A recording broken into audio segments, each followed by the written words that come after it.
इस वक्त आप आराम से बैठकर इस वीडियो को देख रहे हैं, मगर मैं आपको कहूं, आज जिस जगह पर आप अभी बैठे हो वो जमीन आज से करोड़ों साल पहले 8,500 डिग्री के तापमान से उबल रही थी, या जिस जगह पर आप बैठे हैं वो जगह लाखों सालों तक बर्फ से ढकी हुई थी। ये दोनों बातें सच हैं। इस 15 मिनट की वीडियो के अंदर आप पृथ्वी के 450 करोड़ साल के सफर को देखने वाले हैं।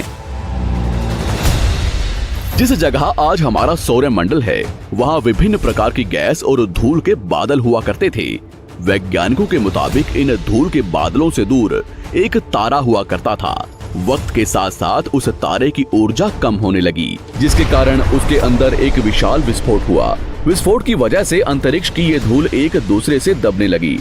इस दौरान बादलों में स्थित धूल के कण दबाव और गर्मी के कारण बड़े उल्कापिंड और पत्थरों में परिवर्तित हो चुके थे, और इसी दबाव की वजह से इन बादलों में स्थित रेडियो एक्टिव पदार्थ ने ग्रेविटी का निर्माण किया। इस ग्रेविटी के कारण बीच में हाइड्रोजन और हीलियम इकट्ठा होने लगे। बीच के इस भयंकर दबाव के कारण एक विशाल विस्फोट हुआ, और इसी विस्फोट के कारण हमारे सूरज का जन्म हुआ। अंतरिक्ष में फैले एस्ट्रॉयड यानी क्षुद्र ग्रहों में भारी वजन की वजह से सूरज के करीब आकर सूरज की परिक्रमा करने लगे। धीरे धीरे इन्हीं एस्ट्रॉयड में भारी टकराव हुआ, जिसके फलस्वरूप मरकरी, विनस, अर्थ और मार्स जैसे ग्रहों का निर्माण हुआ। वैज्ञानिकों के मुताबिक उस वक्त पृथ्वी और मार्स यानी मंगल ग्रह के बीच थिया नामक ग्रह सूरज की परिक्रमा किया करता था। पृथ्वी पर ग्रेविटी होने की वजह से सूरज की परिक्रमा करने वाले एस्ट्रॉयड अब पृथ्वी की परिक्रमा करने लगे, और धीरे धीरे करोड़ों सालों तक ये पृथ्वी पर गिरते रहे। और ऐसी घटना हमारे पड़ोसी ग्रह थिया पर भी हो रही थी, जिसके कारण थिया पृथ्वी के और करीब आने लगा और आकर पृथ्वी से टकराया। इस भयंकर टकराव की वजह से पृथ्वी के हिस्से कणों के रूप में अंतरिक्ष में फैल गए और एक रिंग्स की तरह पृथ्वी की परिक्रमा करने लगे। इन्हीं परिक्रमा करते हुए कणों में टकराव होने लगा, जिसके कारण हमारे चांद का निर्माण हुआ। उस वक्त पृथ्वी पर सिर्फ एक ही समुद्र हुआ करता था, और वो था 1900 डिग्री सेल्सियस की तापमान पर उबलते हुए लावे का। उबल रही थी वो सारी चीजें जिसे आज आप अलग अलग नाम से जानते हैं। वक्त के साथ साथ पृथ्वी धीरे धीरे ठंडी हो रही थी, जिसके कारण पृथ्वी के भारी तत्व जैसे धातु और रेडियो एक्टिव पदार्थ पृथ्वी के केंद्र में जाकर इकट्ठा हो गए, और हल्के पदार्थ पृथ्वी की सतह पर आ गए। लाखों सालों तक पृथ्वी पर उल्कापिंडों की बरसात हुई, और इन गिरते हुए उल्कापिंडों में जमा था नमक, मिनरल्स और पानी। करोड़ों सालों तक इन उल्कापिंडों की बरसात होती रही, और धीरे धीरे पृथ्वी की ऊपरी सतह पानी से ढकने लगी। वैज्ञानिकों के मुताबिक यही वो वक्त था जब दूर गहरे पानी के अंदर निकलते ज्वालामुखियों से पहली बार सूक्ष्म जीवों का निर्माण हुआ। लाखों सालों बाद की तादाद में ज्वालामुखी निकलने लगे, और आने वाले लाखों सालों तक इन ज्वालामुखियों का निकलना जारी रहा, जिससे पानी के ऊपर जमीन का निर्माण हो रहा था। इस वक्त भी पृथ्वी पर वातावरण ना होने की वजह से अंतरिक्ष से उल्कापिंडों की बरसात हो रही थी। आज से लगभग 300 करोड़ साल पहले पृथ्वी पर ऐसा वक्त आया जब पृथ्वी का वातावरण लगभग स्थिर होने लगा था। ज्वालामुखी निकलने धीरे हो गए थे, और पृथ्वी का एक दिन 12 घंटे का हुआ करता था। साल बीतते गए, और धीरे धीरे ये सूक्ष्म जीव विकसित होते गए और समूह में रहने लगे। आज से लगभग 250 करोड़ साल पहले पहली बार पृथ्वी पर ऐसे जीवों का निर्माण हुआ जो जीने के लिए ये पानी के अंदर के मिनरल्स यानी खनिज पदार्थ और धूप का इस्तेमाल करते थे, और मल त्याग के रूप में ऑक्सीजन बाहर निकालते थे।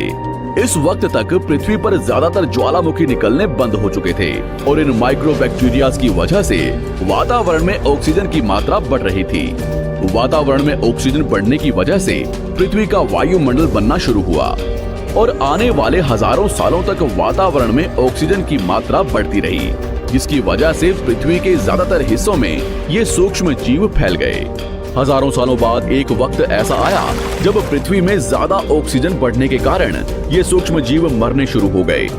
उस वक्त तक पृथ्वी का वातावरण ठंडा होने के साथ साथ ऑक्सीजन से भी भर चुका था, जिसके कारण जमीन और वातावरण में स्थित आयरन यानी लोहे के मिनरल्स पानी में स्थित ऑक्सीजन से रिएक्ट होने लगे। और एक वक्त ऐसा आया जब पृथ्वी की जमीन आज के मार्स के जैसे लाल हो चुकी थी। वक्त बीतने के साथ साथ धरती की टेक्टोनिक प्लेट्स में दरार होने लगी, जिसके कारण पृथ्वी के अंदर का लावा जमीन की तरह कई लाखों सालों तक खुला उबलता रहा। और यही वो कारण था जिसके कारण पृथ्वी के वातावरण में कार्बन डाइऑक्साइड की मात्रा बहुत बढ़ गई और पृथ्वी पर एसिड की वर्षा शुरू हो गई। एसिड रेन की वजह से पृथ्वी का तापमान घटने लगा और तापमान इतना घटा कि पृथ्वी के ऊपर स्थित पानी बर्फ में परिवर्तित होने लगा।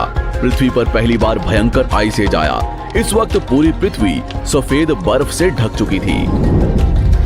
आमतौर पर जब धरती पर सूरज की किरणें गिरती हैं, तब जमीन उन किरणों को सोख लेती है, मगर क्योंकि पूरी पृथ्वी बर्फ से ढक चुकी थी और क्योंकि बर्फ सफेद और चमकीली होती है, जिसके कारण सूरज की किरणें धरती पर गिरने के बाद वापस चली जाती थी। इसी कारण से पृथ्वी कई लाखों सालों तक बर्फ से ढकी रही, मगर फिर से पृथ्वी के अंदर स्थित गर्मी ज्वालामुखी के रूप में निकलना शुरू हो गई और इन ज्वालामुखियों से निकलने वाली गर्मी ने बर्फ को पिघलाना शुरू कर दिया। इसी बीच पृथ्वी की गहराई में बचे कुछ सूक्ष्म जीव धीरे धीरे बदल रहे थे और अब वो ऑक्सीजन को अपने शरीर को बड़ा और जटिल बनाने के लिए इस्तेमाल करने लगे थे। इस बीच पानी में अलग से भी छोटे समुद्री पौधे निकलने शुरू हो चुके थे। बाहर जैसे जैसे ज्वालामुखी निकल रहे थे, वैसे वैसे वातावरण कार्बन डाइऑक्साइड की वजह से गर्म हो रहा था। वक्त के साथ साथ बर्फ तो पिघल शुरू हो गया। पैंजिया के विभाजित होने की वजह से पृथ्वी की ज्यादातर ऊपरी जमीन पानी के संपर्क में आने लगी, जिसके फलस्वरूप पृथ्वी पर हरियाली बढ़ती गई, जिस वजह से डायनासोर्स और ज्यादा विभिन्न और विशाल होते चले गए। डायनासोर्स ने आने वाले लगभग 20 से 30 करोड़ सालों तक पृथ्वी पर राज किया। उस वक्त डायनासोर्स समुद्र से लेकर जमीन और आसमान तक पूरी पृथ्वी पर राज किया करते थे। इस दौरान अफ्रीका से टूटा भारत सीधे आकर आज के तिब्बत से टकराया और इस टकराव की वजह से हिमालय का निर्माण हुआ। आज से लगभग 6.5 करोड़ साल पहले पृथ्वी की तरफ आज के माउंट एवरेस्ट से भी बड़ा लगभग 4.5 लाख करोड़ किलो जितना वजनिया उल्कापिंड लगभग 80,000 किलोमीटर प्रति घंटे की स्पीड से पृथ्वी की तरफ आ रहा था। पृथ्वी की सतह को छूते ही उसमें भयंकर आग लगी और वो जलते हुए सीधा पृथ्वी से टकराया। इस टकराव से निकलने वाली ऊर्जा आज के 10 करोड़ परमाणु बम एक साथ फटने के बराबर थी। जहां ये उल्कापिंड गिरा, वहां के जानवर और पेड़ तुरंत भाप बनकर जल गए।